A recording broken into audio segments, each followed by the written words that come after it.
See, first thing is you've got to understand that all suffering is only a story. The story is what is causing the suffering. So, but merely understanding it's a story is not sufficient. You must know what is the story. So you must stay with the suffering. That's the next stage. When you stay with the suffering will tell you its own story, which would be very surprising to you. You would not have expected that. For example, many years ago, I knew of a young man who was studying at IIT. He later on became a very big scientist. IIT, as you all know, has the cream of India. So, but while doing his physics there, he developed a tremendous amount of lust. So he began to do yoga. Lust would not go. Then he began to do many other things, but lust would not come under control. So this was the condition in which he was. So whatever he was trying, he could not control this lust, and that was affecting his academics. That was his suffering. So when he was made to experience that suffering, first by making him stay with it, what happened was the story came out.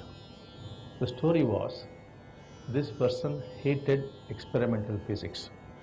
He was all in love with theoretical physics, but he was dead against experimental physics. He just had no inclination. He had love for mathematics and all the abstract concepts of physics. That was his fascination. And he would not like to waste his time on experimental physics. This dislike amounting to hatred for experimental physics manifested as lust.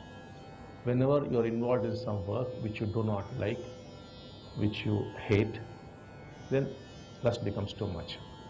Because then you are doing it for survival's sake, and you always have a fear of survival, because he knew that he might fail in experimental physics, which means he will fail in his MSc, which means he may not become the scientist that he wants to be, which means his survival is at stake. His whole survival is in becoming a great scientist. That was shaken. So when survival is threatened, lust would automatically go up. They have a close link. Lust and survival and security are closely linked. When that is threatened, it will automatically go up. Suppose you are playing in the share market and your shares are coming down, you will see your lust is going up. Suppose you engage in business and your business is failing, your lust will go up. Always failure, which leads to a threat of survival, lust would automatically go up. So this became very, very clear to him. And then he had the courage to stay with the suffering and then also experience it. So it began to reveal itself, the story.